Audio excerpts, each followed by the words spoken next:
about that hand-waving derivation I started with. And this is probably a good thing because there certainly is more to gauge gravity duality than just taking the near horizon limit of some branes, which is how we always think about it. There's also surely more to it than thinking about the graviton as a bound state of gluons. I mean, we still don't know the, maybe the right way to think about this, but it's better to have, it's good to have more than one way. But especially this, I wanted to expand on this strong coupling condition because it's really, as I said early on, more than this. And now after last lecture's discussion, I can say really what I mean by strong coupling. So in terms of decreasing length,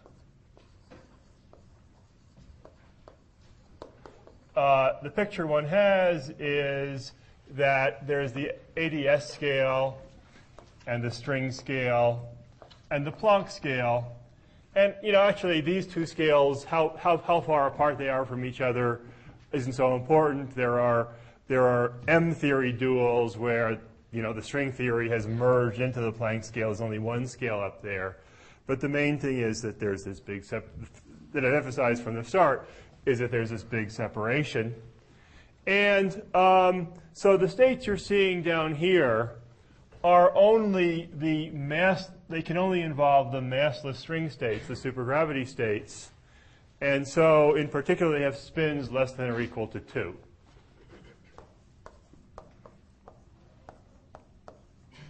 So in this framework, it has to, and so given the discussion last time about the relation between the masses of states and their dimensions, it means that in this framework, operators of spin greater or equal to get large dimensions. And since if you look at the canonical dimensions, if you look at the canonical dimensions, you can easily make spin 3, spin 4 operators out of a couple fields and a few derivatives, which have small canonical dimensions. So that means, in particular, there are large anomalous dimensions, really large anomalous dimensions. And this implies strong coupling, very strong coupling, much greater than 1. So, of course, it's not really true that the arrow of inference runs the other way, that very, very strong coupling implies large anomalous dimensions. And so I guess I should say, really, the more precise condition is this. And so not every theory which seems to have very strong coupling will be very strongly coupled in this narrower sense. This is the precise condition.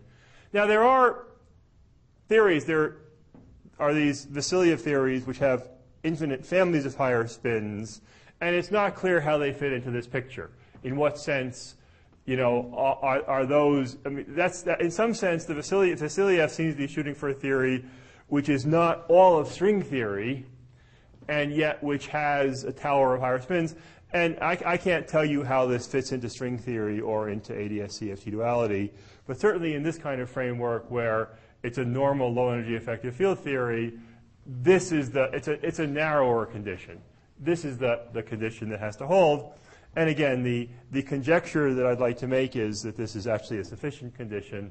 And Itza and I and others have made some progress in proving this by looking at smaller systems that have only a few operators and showing that in this case, you can, from this condition, derive the existence of a gravity dual. Anyway, so good. So this is the real condition. Something. This is the real condition one needs to satisfy is something like this. Now I want to return though to unless there's, well, I'm sure there'll be more questions at some point. But now I want to return to the main theme, which is to start just again to continue with the duality dictionary, and I want to start with a personal pet peeve, which is that one sometimes hears this mythical statement that the duality is really sort of most naturally formulated as a Euclidean thing, and then the Lorentzian thing is kind of derived from it by Wick rotation. I don't know if any of you believe that. Again, I've heard this a few times, and it always bothers me. So that's why I've emphasized that the the basic statement of duality is this.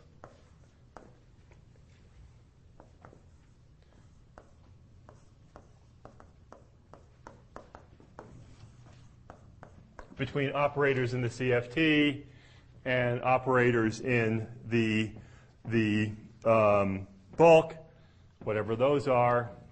And the point again is that the quantized part of this operator, this is really the quantized part of this operator is has the behavior z to the delta, and so cancel that off. It has a smooth limit and defines an operator in the CFT.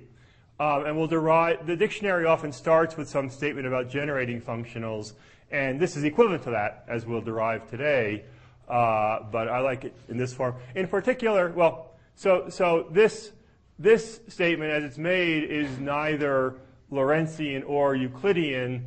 Whatever signature, you can take, it works in both signatures, and it's true in both signatures. Also, when we go, actually taking back a step from the observables to the states, when we say that the duality, say, is a one-to-one mapping of the eigenvalues of the Hamiltonian, that statement is neither Euclidean nor Lorentzian. That's a statement at some single time, and the difference between Euclidean and Lorentzian is just whether we evolve forward in time with e to the minus ht or with e to the minus iht. So it's really just, that statement is timeless, and then you build a Euclidean or Lorentzian geometry by evolving from it. Okay, end of pet peeve. But I'll actually do the first calculation simultaneously in Minkowskian and Lorentzian signatures. So now the simplest thing to ask about is the 2-point function. And as I mentioned earlier, of course, this is fully constrained by symmetry except for its normalization, but it's a good warm-up for things that have more physics in them. And so according to the dictionary, this is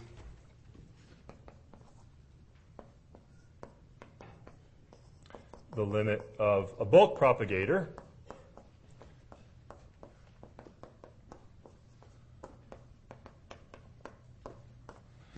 And this is something one can calculate. Actually, let me. So this is just the Klein-Gordon propagator for a massive field in ADS space. I'm not going to write it all out because it's a hypergeometric function. But this thing is, call it g sub delta of xi. So there's 2 points in the bulk of ADS space, and there's just a single. There's a distance between them. Maybe the length of the shortest distance between them, and that's all the propagator can depend on. And that distance is a function of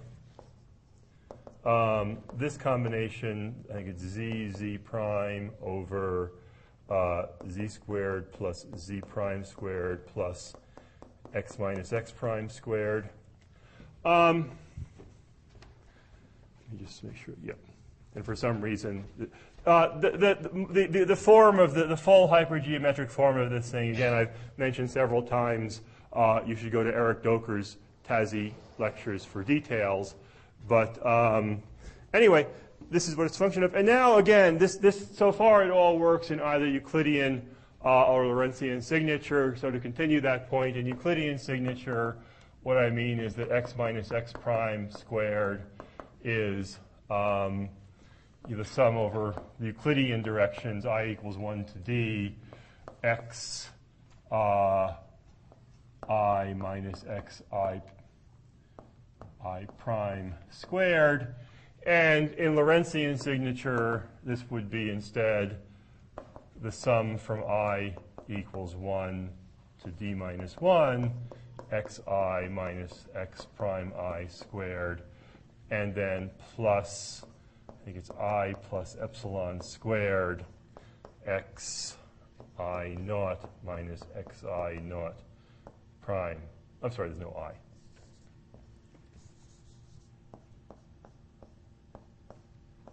So this is just what you get from this if you rotate back to the Lorentzian time axis. And I'm doing everything here in terms of Poincare time. And you can also, it all makes sense well, everything here is in the Poincare coordinates, again, because of those are the natural ones for the applications. So all I've done to get from here to here is to rotate 90 degrees in the complex plane, actually 90 minus epsilon degrees, because that's how you get the time-ordered Lorentzian correlators from the Minkowskian ones. Anyway, so if you solve the Klein-Gordon equation for the time-ordered two-point function, either in Lorentzian signature or in Euclidean signature, you can put the answer in this form. And the only thing that we need to know about G sub delta, two things. First of all, this C, the way it's been defined, well, you can see that it goes to 0. For separated points, for x not equals x prime, it goes to 0 as we take the points to the boundary, and G sub delta just then goes to, as you might guess, C to the delta, which gives phi the right boundary conditions. And there's some more constants, which I'm going to actually write out. I'm going to put all the, I think it was Miriam who mentioned that I like to get all the constants right in my equations. I don't actually like to. It's simply a compulsion. And it's not always a compulsion, but every once in a while it seizes hold of me. And in this case, I'm going to try to do it. So in particular, it goes to something called C sub delta over 2 delta minus D. So for the next, I don't know how long, half a lecture, I'm actually going to keep a bunch of constants, partly because they're sometimes gotten wrong. John McGreevy does this calculation in 3 different ways, and the answer gets one answer twice and a third answer once. And so by majority vote, he takes the answer he gets twice. And this is anyway. I'm doing this partly because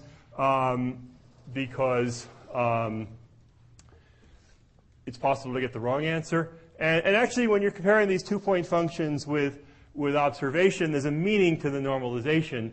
And so why not? I want to understand, why people get different answers. Okay, so anyway, and this C delta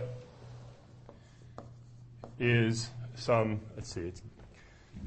I need to find some solution to this problem of having my notes on the computer. I need to get maybe an iPad.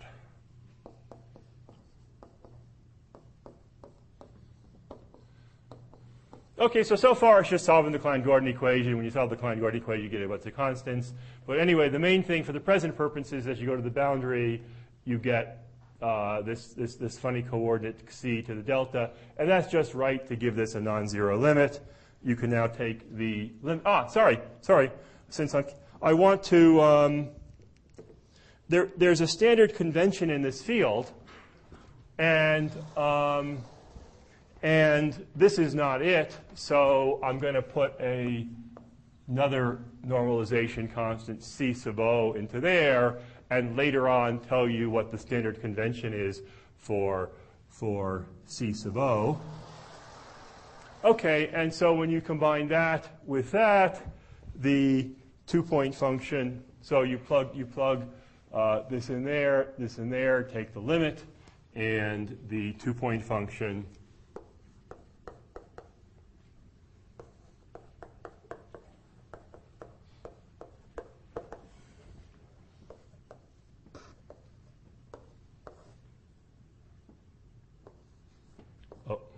this.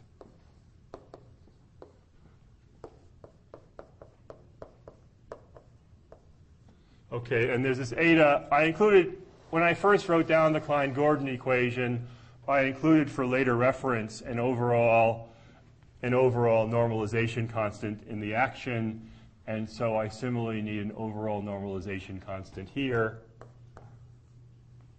Good. So now here's the answer, and the main part, of course, is guaranteed by symmetry. This is just a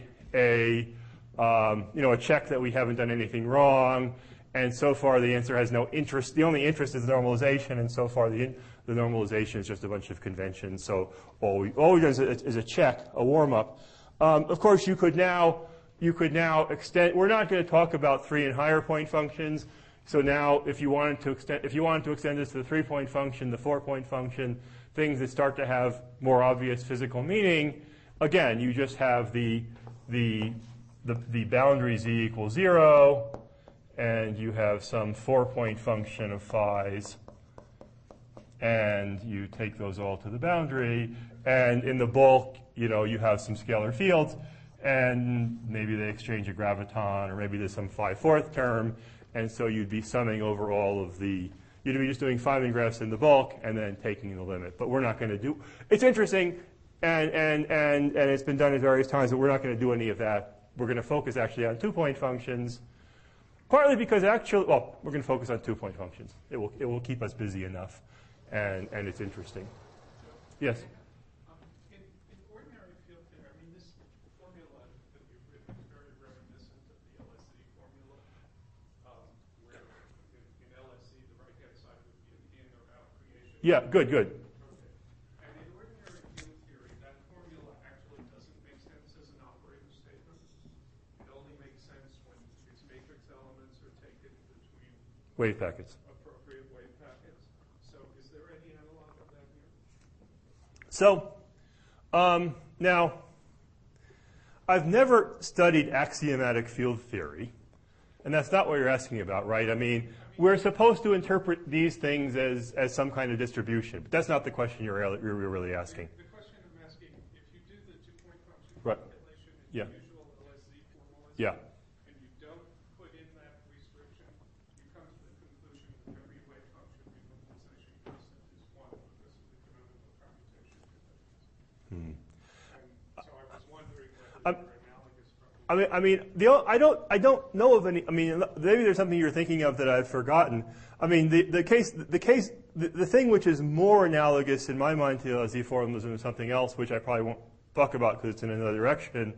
But there's a question which I've pondered a lot, which is if you take the limit where the ADS space is very big and nearly flat, then in the interior, we should be able to talk about string physics and the things like the Viziano amplitude, and we should be able to sort of recover them by sending in, focused wave packets from the boundary and derive in that form something like an LSZ theorem. And that, of course, does require wave packets.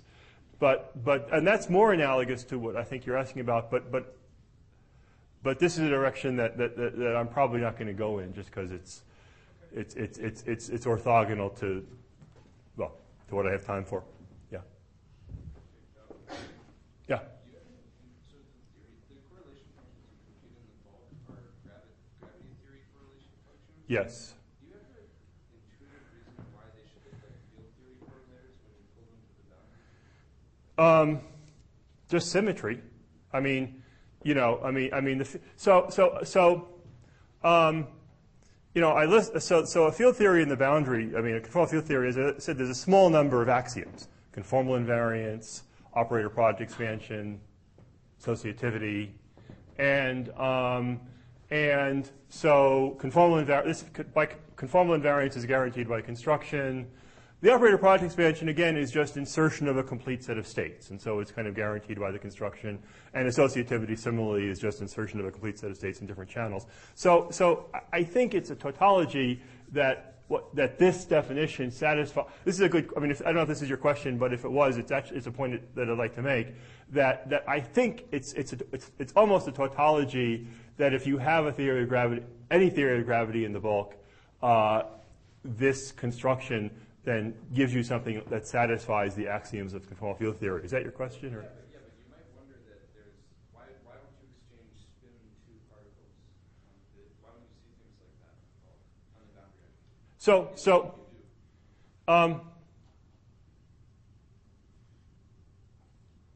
Why are there no spin 2 particles in the boundary? Is that? Yeah.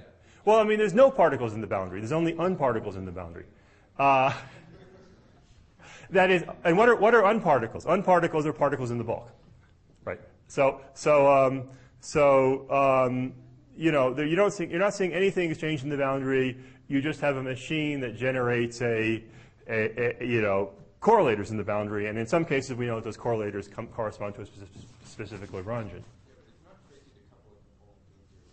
So there's something else you could do that, in the last lecture I'm going to talk on the ways you can bang on this duality. And actually that's a good, let me save this question. Because it's actually, it's one of the ways you can bang on the duality, coupling. So I don't know if it's your question, but I'm going to talk about something like that in the last lecture. Good. Okay. Now we could stop. We could really stop, but one of the things is I want to relate this duality. This version of the dictionary to the version in terms of generating functions. And as a first step,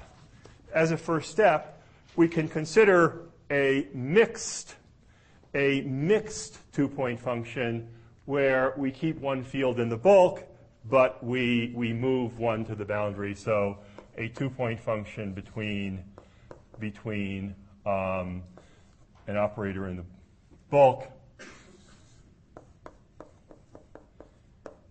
and, oops, that's x prime, sorry, and one that's been moved to the boundary. And if you take that limit, then it just becomes keeping my conventional normalization constants in various places.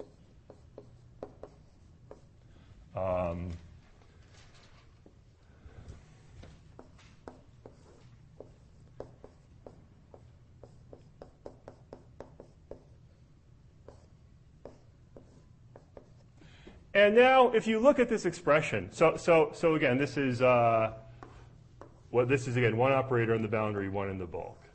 If you look at this expression as the second operator, oops, sorry, the delta is around everything.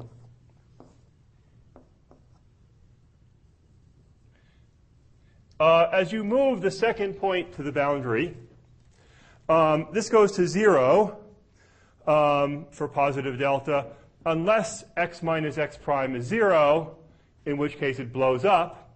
So it's looking sort of delta function-ish. And if you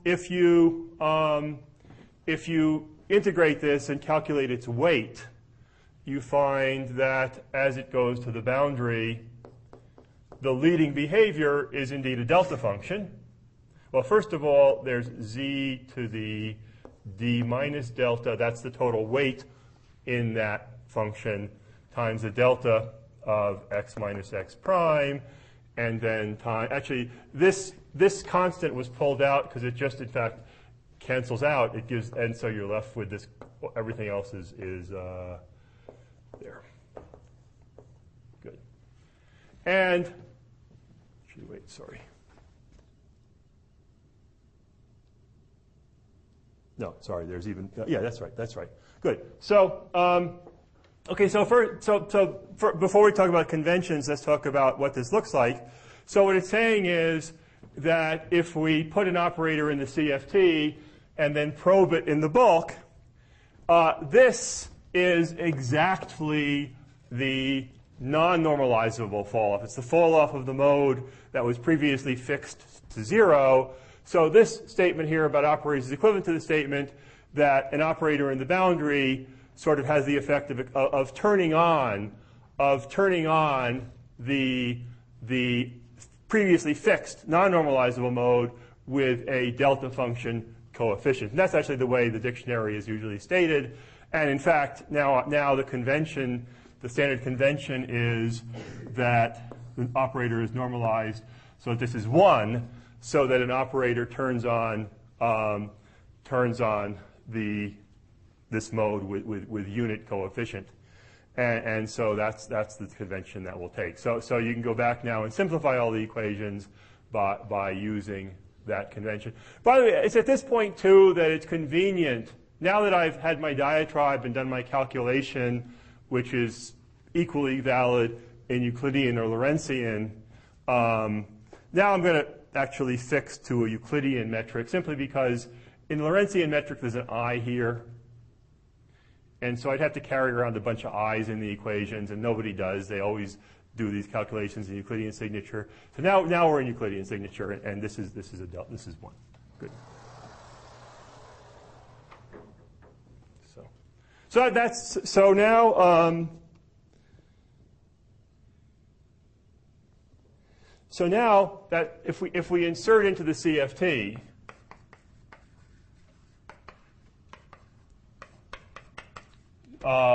insert into the vacuum expectation value the expectation value. Now we're going to take this idea and make a generating functional out of it.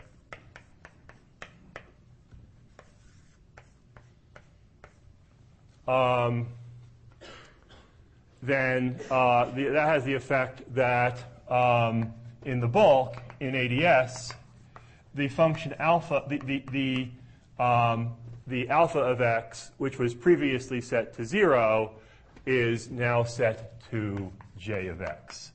So the quantized mode, the quantum mode, the mode which is fluctuating, is still the normalizable mode, but the non-normalizable mode has been now set to some non-zero fixed value.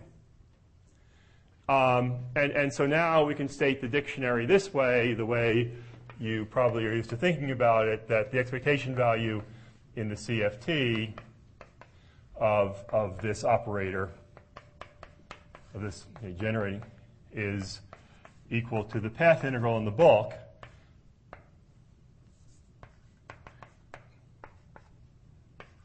with alpha fixed to this value here.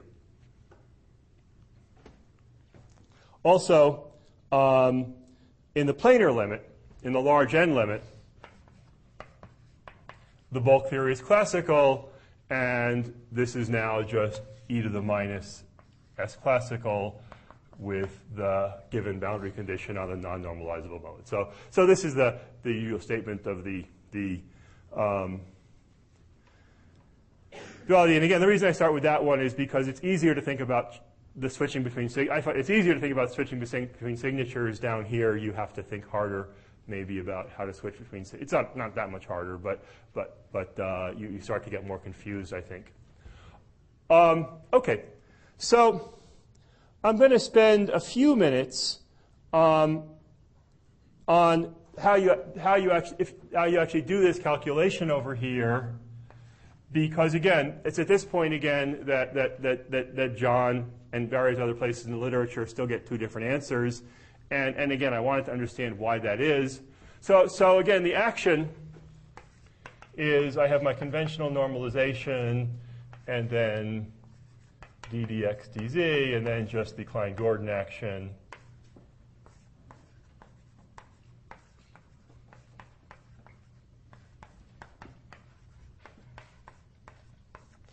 But the thing is, when you evaluate the classical action, so when you extremize this subject to the boundary condition, then it reduces to a surface term because you can integrate by parts. You can integrate by parts and get the equation of motion, and all you pick up is the surface term. Actually, maybe I should write this out also in the specific coordinate system, just to point to better. Sorry.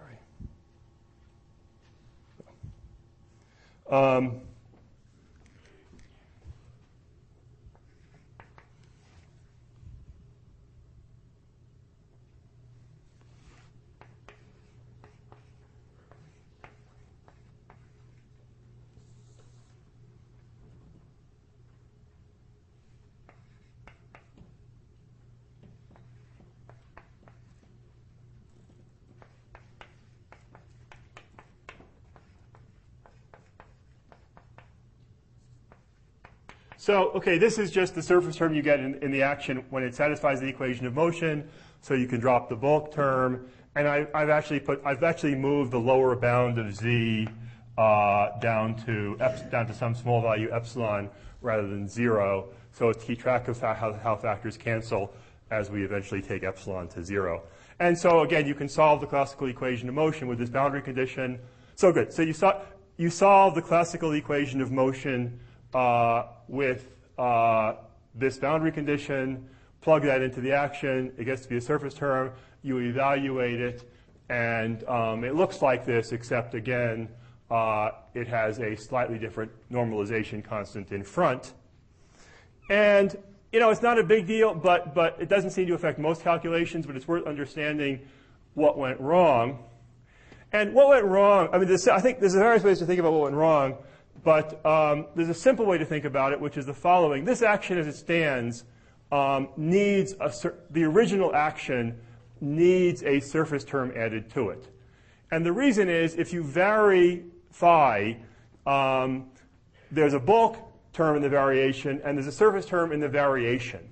And in order to have a good action principle, you need the surface terms in the variation to vanish.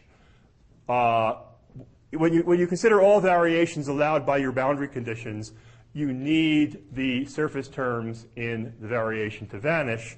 So in fact, the original action needs an additional surface term.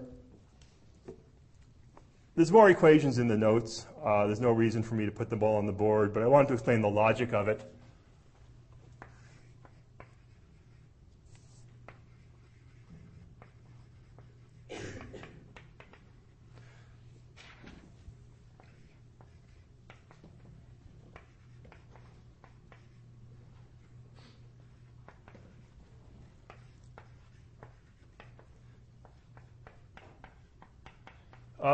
My colleague Don Morrell spends a lot of time thinking about surface terms. So I vetted this with him, and he approved of the logic. That is, the logic is there's a lot of conditions that you might want your surface terms to satisfy, but the most important one is you need a consistent action principle, meaning that the action really is stationary on your classical solution. And in the bulk, this means it satisfies the field equation. Again, on the boundary, it means that the boundary variation vanishes, and it doesn't for this action. When you add this particular surface term, the variation vanishes, and then when you add this into the calculation, the classical action, you get the right answer. So, question? When you solve the classical equation, do you also have to solve Einstein's equation for that reaction? Okay, good question. Good question. That is higher order in 1 over n, because the reason, in fact, that I carry this extra constant eta around is because it's of order 1 over n squared, meaning that the coupling in the bulk is of order 1 over n squared. Any kind of so we've done we're just doing this graph. The back reaction would be this graph, and that's a 1 over n squared correction. That's a homework problem. When you do higher point function, Yes. When you do higher point function, there is, you do get gravity. Yeah, that's right, yeah. You said surface term is needed to cancel the radiation reaction. Yes. Yes. But we fixed the boundary condition. No, we fixed half of it. There's a cross term. The whole point is that when you do so there's the alpha mode that we fixed and the beta mode that still varies. And there's an alpha delta beta surface term from here, which is canceled by this. Yeah.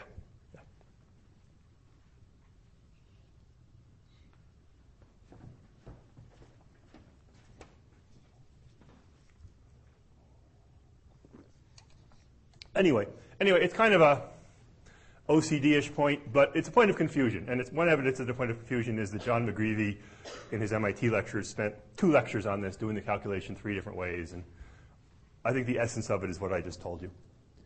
Okay, so,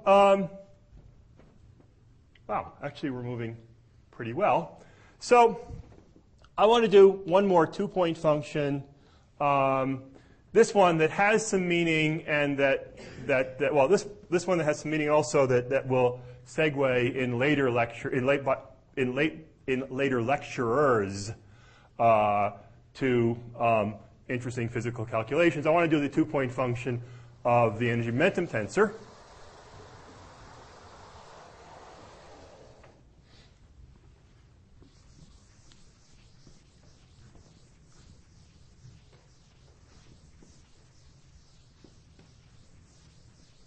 So, the energy momentum tensor has dimension d. That's always true. It just follows from the Ward identities. And so if this was a scalar field, so it's dual to the fluctuations of the metric. So h mu nu is what I'll call the fluctuation of the metric. If this was a scalar field, we would then say that the two modes go as z to the d and z to the 0.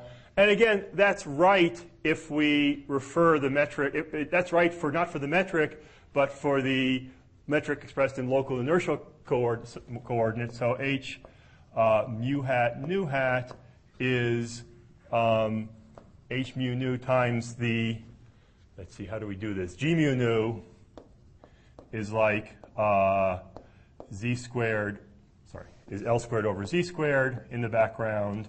And so the Vierbein, the d-bein, e mu mu hat, is the square root of that. It's L over z. And so h mu hat nu hat, I've got to contract this into the inverse. So it's times z squared over L squared. Or let me turn that around. H mu nu is L squared over z squared times h mu hat nu hat. And so the two modes of it go as z to the d minus 2 and z to the minus 2. Okay, so, and this is right because, in fact, if you look at this, the non-normalizable mode, the one that we're going to fix, has the same scaling as the ADS metric itself. The ADS metric goes as L squared over z squared eta mu nu. And so if we can see that if we deform the, so this is the metric of the CFT. If we want to ask what does the CFT do if I put it in a different metric, if I change this, then this just corresponds to changing the non-normalizable mode of the bulk metric. And of course, a small change in the metric of the CFT is just equivalent to the expectation value of the energy momentum tensor. So this is just the dictionary that says inserting the energy momentum tensor into the boundary theory is like changing the non-normalizable mode of the metric in the bulk, but it comes with a natural normalization because we can directly identify, again, the metric of the CFT with the limit of the metric in the bulk. Okay, so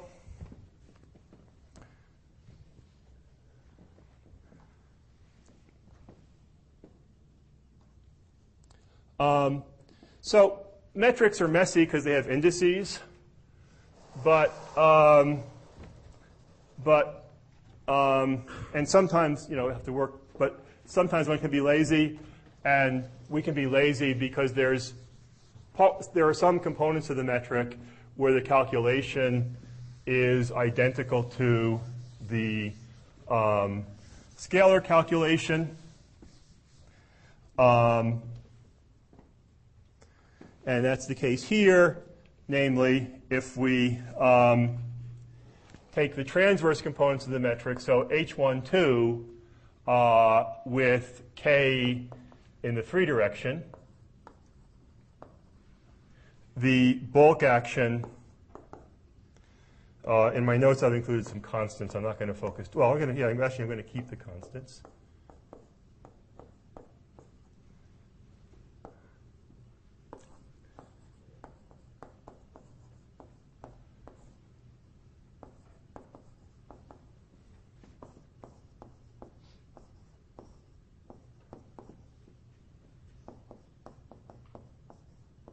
So this is exactly the same as the action for a scalar field of mass 0. And so we can just import our earlier calculation. Also, this is the case, in this case, delta is d. Delta plus is d. Delta minus is 0. So that annoying surface term that I was talking about doesn't appear. It's just the bulk action. So we can just repeat the scalar calculation. the normalization constants, I don't want to talk about in detail here because they're boring to talk about, but I'm going to carry them through to the end. And in the written notes, you can see more about where they all came from.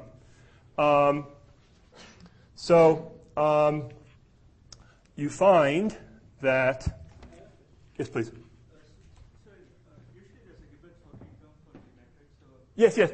Sorry. This is very good. Very. This is the Einstein-Hilbert action would have a second derivative term rather than, I'm sorry. This is with, of course, the Gibbons talking term added to convert it to first order form. So in fact, when I said no surface immunity, I was exactly wrong. There is a surface immunity. It's Gibbons. It's not the one I wrote here. It's Gibbons Hawking because the invariant action starts out in the other form. Yeah. So there was a surface. Thank you. I misspoke. So the other thing I want to do, the other reason for doing the same calculation again is we were lucky in the earlier calculation because we were able to write down all of the correlation functions in position space due to the high degree of symmetry. But once you turn on temperature and fields and things, that's not going to happen. And so you're going to want to work in momentum space. So here, in fact, sorry, H is not just the so H is an eigenmode of momentum. We're now working in momentum space. In momentum space, when you solve the field equation in the bulk, you get these characteristic Bessel functions. And in particular, I guess I'm now going to specialize to. I've been carrying around an arbitrary D for the CFT, but I'm now going to specialize to the ADS5 theory, and this is whatever its value was on the boundary.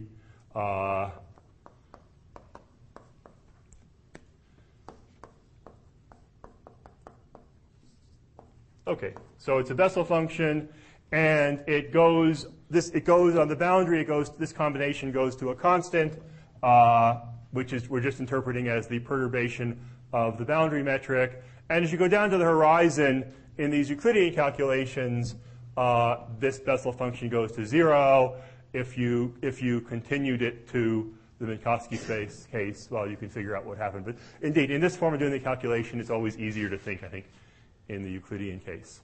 Okay, and also this action is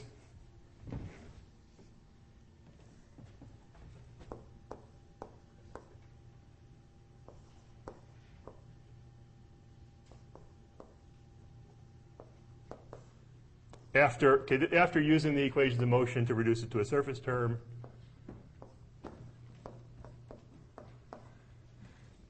And if you, in order to evaluate the classical action with this solution, we need to expand out the classical solution to a few powers of z, of epsilon, which is epsilon, and keep the finite piece. So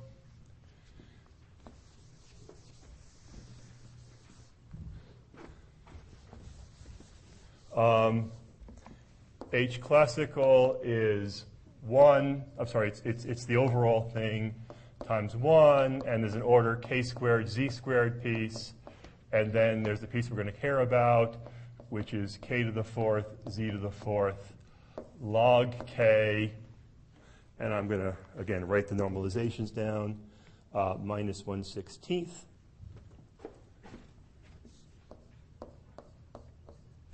Okay, good. So now, if you insert this, and plus dot, dot, dot. If you insert this classical solution into that action, you'll see that the leading piece looks like it's going to come from, we square this, it's going to come from k squared epsilon squared. You differentiate once, so it's order epsilon. There's an order epsilon to the minus 3, which came from the volume originally. And so the leading term here is actually divergent. It's like epsilon to the minus 2k squared. And I could have actually never, that's not surprising because this is analytic in momentum, which means that it's a local term in position space. And we're always interested in the two-point functions at finite separation. The local terms are, generally subject to convention, and so anyway, so it's divergent. We don't care about it. You can renormalize it away if you do care about it. But the first, so this log is important because it's the first non-analytic piece, the first piece which is non-local in space-time. And so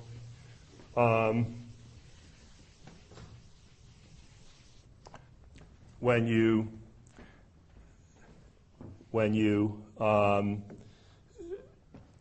insert that, the piece of interest is, again, h boundary squared, L cubed, k to the 4th log k over 16 LP cubed.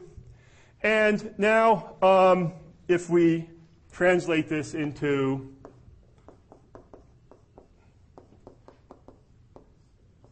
the momentum space two-point function, and if we well, let me actually do this because it's worth seeing it done once. So what appeared in the so this was the 5-dimensional gravitational action, and so there's some 5-dimensional Planck constant that appears there. The 5-dimensional Planck constant descends from the 10-dimensional Planck constant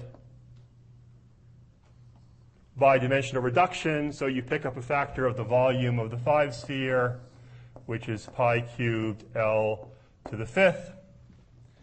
And so when you use, and all these constants are in my notes. I'm not going to do them on the board, but when you use the known value of the ADS radius, and you express the 10-dimensional Planck and you express that in terms of 10-dimensional Planck's constant, this whole thing simplifies into something which is like this.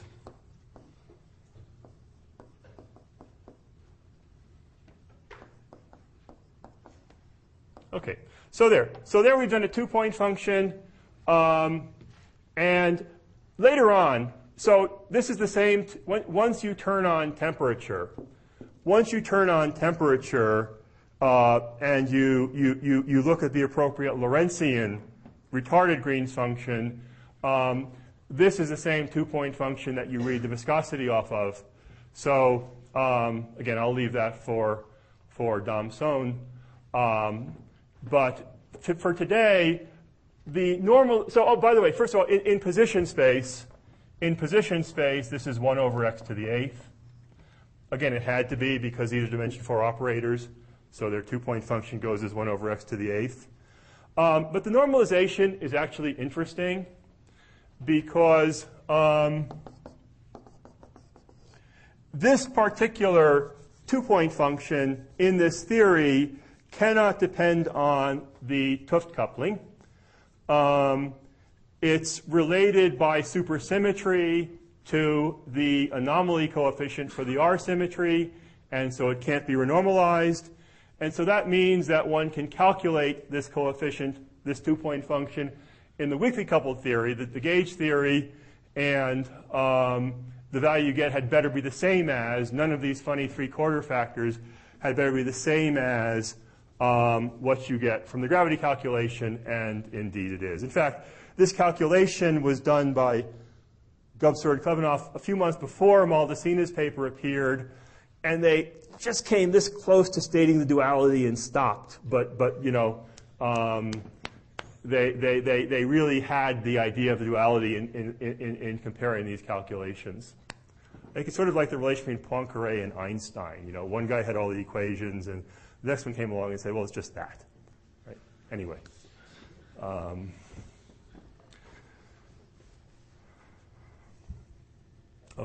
Okay, so that's, I think, all I'm going to do with two-point functions. And really all I'm going to do with the dictionary. So again, in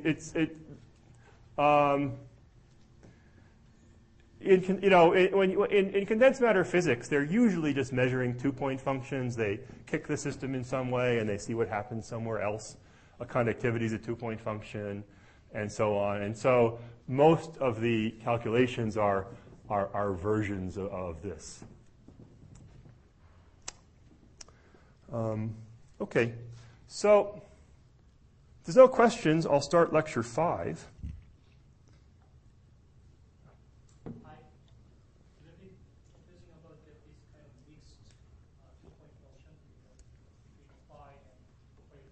Yeah. So, question 1 is how can I calculate that being precisely, technically? And the second thing is what does it mean to the CFT? CFT, there's no phi. Good. You're saying this is an object which is sort of half in one theory and half in the other. I think you have to think of both in the ADS theory. I think you have to think of both in the bulk theory. It's the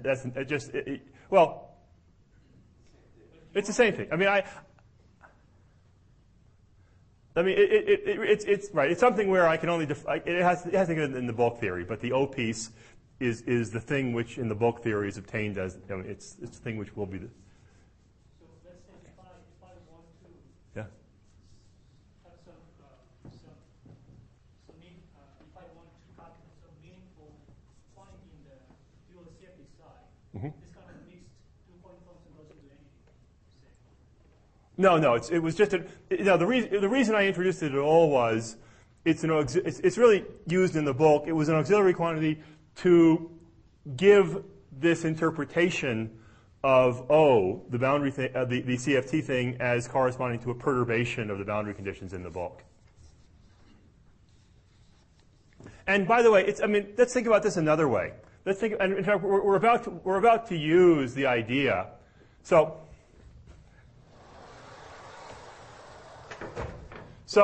we're inserting this thing into the CFT, and we're just thinking of it as a generating functional for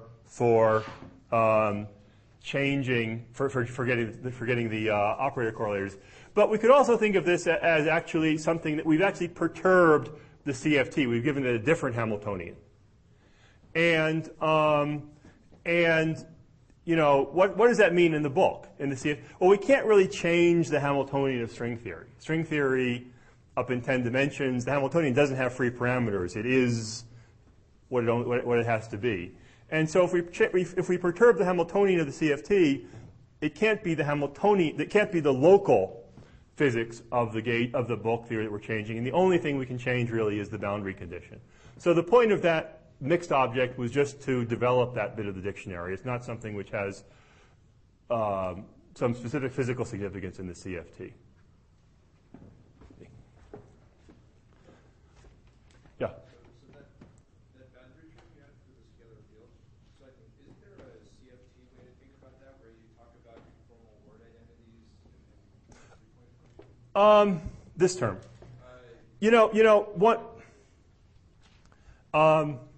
It was derived. Well, another way to derive it was from insisting the 3-point function be consistent with the 2-point function. I find that more roundabout. I think it's just a more direct statement to say you've got to extremize the action, but you've got to extremize the sensible action, and that's just simply that's the only criterion. Yeah. You said that the local part of the classical action in self-information. Wait, I said the local part of the local. I said that the contact term of the 2-point function contains no information. Was that the question? Yes, or local terms were. Oh, I see. What you're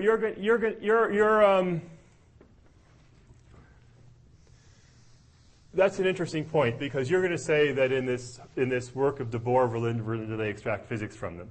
It's true. Now it's true, but what's also true is that the contact terms are strongly functions of convention. And they've made a particular choice of what they mean there. So in their framework, these counter terms seem to carry physical meaning, but that's because it's in a context where they've made a specific definition of how they're going to renormalize them, how they're going to define the correlators there.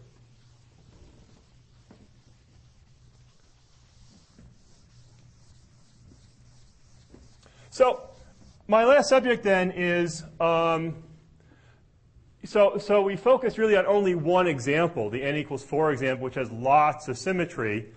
And there's a lot of different ways that you can bang on this and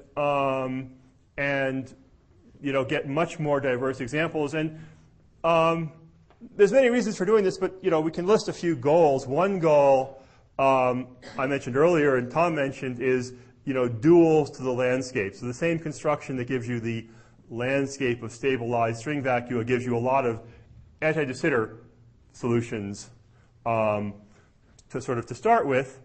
And so those anti-de Sitter solutions should have CFT duals. That is, if there's a sensible quantum gravity theory in anti-de Sitter space, then the dictionary automatically generates correlation functions that satisfy the axioms of field theory. And so there should be some Lagrangian that generates those correlation functions, and no one has any examples of this. The landscape vacua have more complicated internal. So far, our internal space is just a 5-sphere. The landscape vacua have Calabi-Yau manifolds with fluxes and stuff. But also, there's a couple of very striking quantitative things, or simple things that you can't do yet. One is, as I mentioned earlier, in all the known examples, the compact factor, like the S5, and the ADS space have the same rough size, same curvature radius. And there should exist examples of the duality in which the compact space is much smaller than the ADS space, if everything we believe is true. So one goal is to find those. And another long-standing goal that I've had, and it's related to where Sung 6 work, is that there are these non-Fermi liquids that you're going to hear more about. There's this beautiful Fermi liquid fixed point that has been understood for a long time due to Landau.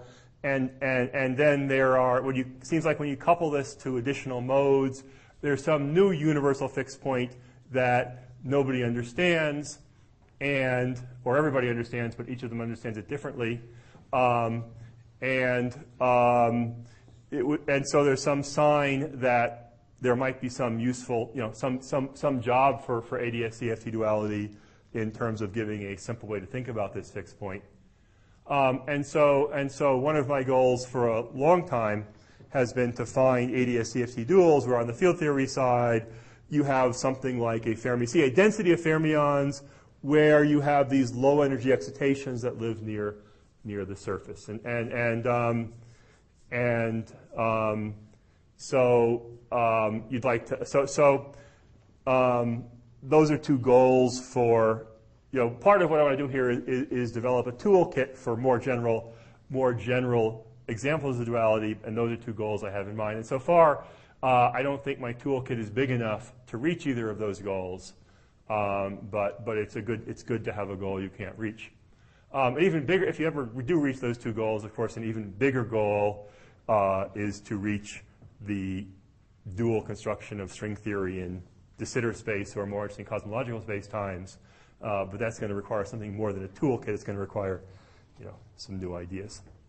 So, also with regard to the Fermi liquid dual, and other people will say this, but since I'm the first lecturer, I'll mention it. There are sort of two approaches to constructing duals to condensed matter systems. There's the one like what we're doing where, let's say you find some collection, the top-down approach, you find some collection of branes which have some low-energy field theory on them, and then by using this machine, you figure out what the geometry is that describes this as strong coupling. And then there's a sort of phenomenological approach where you just sort of postulate a geometry, and you postulate some set of fields, like a metric, of course, and one or more gauge fields, which are dual to conserve currents. and some matter fields, bosons and or fermions, which are charged. And then you simply ask what, this gravitational theory gives me some field theory that has some properties. Are those properties, do those resemble things that we see in condensed matter physics? And now there, everybody wants to know what's the Lagrangian. You really want a top-down construction, but it still is valuable because what it enables you to do is, given the input of some collection of operators with some dimensions, it enables you to calculate as output, the various observables in the system. So, but you'll hear much more about it. So my toolkit is directed at the top-down attempt to really start with a Lagrangian that you know what it is and get to a gravitational solution. Okay, so there's sort of a long list of things. This next lecture in 15 minutes is just kind of one example after another. None of them discussed, unfortunately because of time, in a large amount of detail. But what I want to sort of do is work from the example we have. And the first thing that you can do is, even within the n equals 4 theory, without changing the theory at all, you can break the conformal invariance because this theory has many vacua. The scalar potential. So I described how the Lagrangian descends from the 10-dimensional Yang-Mills Lagrangian. The scalars came from the extra components of the gauge field, and the non-abelian term in the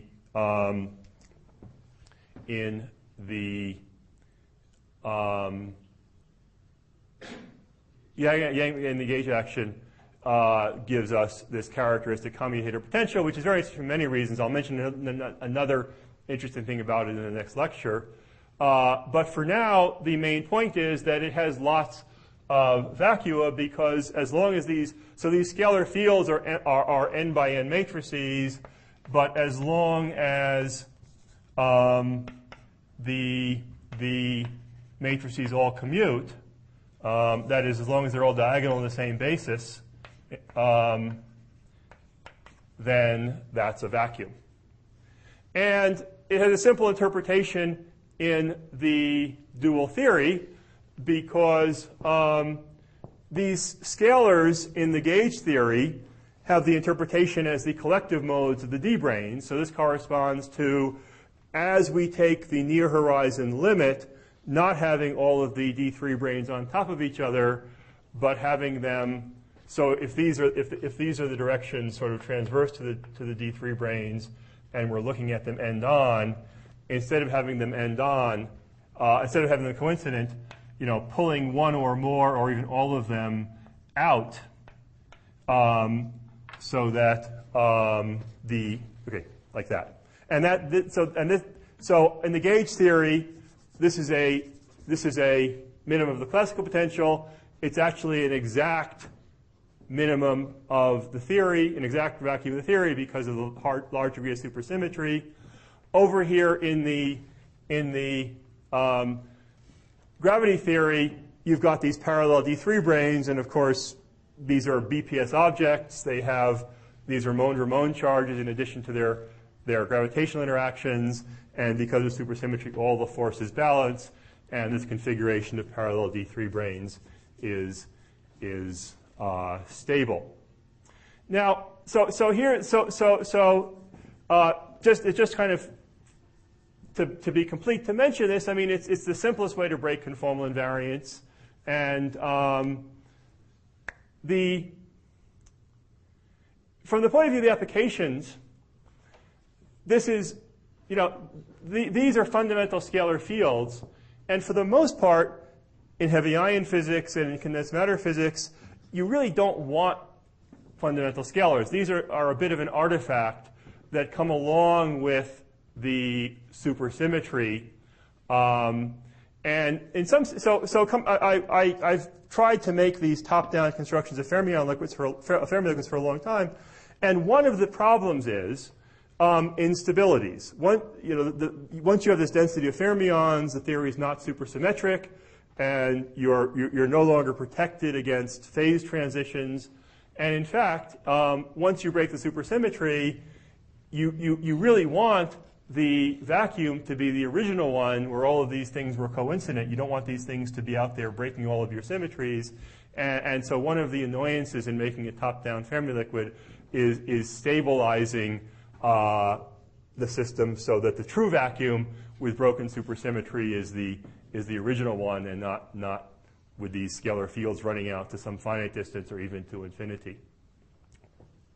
I want to use, by the way, the Coulomb branch to make one more remark. I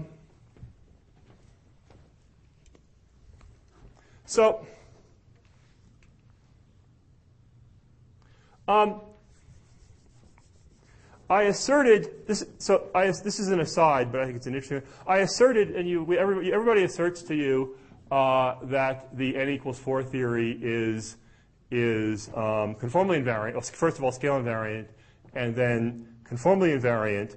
And for many years, people worked working in the old days of sort of Feynman graphs. People worked very hard to prove this, even to all as a perturbation theory. And of course, now there's a nice, elegant, modern proof. And I want to give the modern argument. And it uses this space of vacua. Because if we go out on this space of vacua, if we go to some point where all of the D branes are separated, so we had originally an SUN gauge symmetry, but this now breaks it to the individual symmetries of all of the D branes minus, we always lose that one. And we can write down an effective field. So the effective low energy field theory contains the diagonal components only, the U1 components of the gauge field, and the U1 components of the scalar, where I runs from 1 to n. And so we can write down an effective Lagrangian for these, in particular the kinetic term for the gauge field.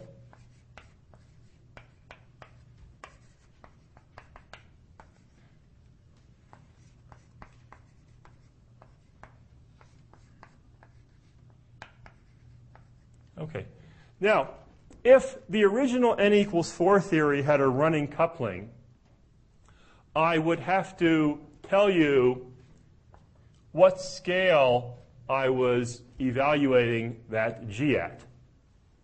Because the low energy theory is a free field theory. It's everything is abelian, and so this doesn't run in low energy theory. It's some number, and I'm going to tell you what number it is. And so if it ran in the original theory, this would be a function of scale in the original theory, and the only thing that sets the scale is the things that break the gauge symmetry. And so the low energy effective Lagrangian would have a kinetic term which is field dependent, but this is forbidden by n equals 4. Question? Yes. So you're working in the flat space. This is the effect. This is in the CFT I'm doing. This is in the CFT I'm doing this. On the sphere, you have a conformal. This is in the CFT on the sphere, right? In the CFT I'm sorry. This is the CFT on R3, on flat space, right. So, do you want to comment on how it would change on that? On the sphere, good. Actually, that's a. In 1 second. In 1 second.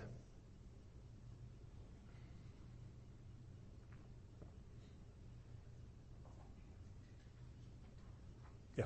So anyway, that's really the end of the argument. That is, the high degree of supersymmetry requires the gauge kinetic term to be field independent, which means that it can't have dependent on the energy scale to start with. And as you go down to n equals 2 supersymmetry, n equals 1 supersymmetry, the constraints of supersymmetry weaken, but in many cases, one can draw similar conclusions. Now, so on the three-sphere, there is these scalar fields have some positive curvature coupling. So this is the curvature of the three-sphere. This is in the gauge theory. The conformal symmetry, in order for the theory to be conformal, there needs to be a specific coupling between the scalar fields and the curvature, so that when you put it on the three-sphere, these are massive. And you need this, in fact, for the dictionary to work. And now you ask, what does it mean in the bulk? What does it mean in the bulk that the scalars are massive? Well, since it's a totally different picture. We no longer have these Poincare directions in which we can stretch these D-branes. We have the three-sphere that we quantize the CFT on, and if the scalar field is constant on the three-sphere, it means we have some spherically symmetric excitation of the theory. What it does mean is that we've pulled out we've created a point and then expanded a spherical D3 brane. And in fact, the quadratic term here exactly matches the tension of the spherical D3 brane. Now, there are cases in which this is interesting. It's actually most interesting when you drop down to 2 dimensions to D1 branes, anyway, that's what happens to the Coulomb branch on the three-sphere. Yes. When you separate all the D-branes, yes. there is also the other configuration, as in the case that they might be not mutually Commutative. But the configuration will have the lower energy. Wait, no, sorry. I'm not sure what's the configuration? I mean, there are certainly other things we could do, but I'm not sure which one you're referring to. Configurations when the AM and the AN don't commute. Matrix and they not mutually commutative, but then it actually ends up to be in a lower energy. So that's a good question, and I'm going to answer that question. Actually, was there a question I promised to answer earlier and I never got to? No, there's a question I promised to answer in the next lecture. So I'll answer that question now and use the answer in the next lecture, which is, if I turned on, so it's clear that if this is the whole story, the lowest energy vacuum is the commutative one.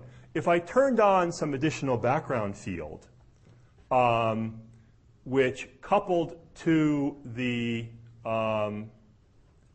D-brane coordinates in this way. So this background field, I'll just call it F sub mn. I won't tell you what it is till next time. Then commutator of A sub m with A sub n. Then indeed, yes, now it becomes energetically favorable to have a non-zero commutator.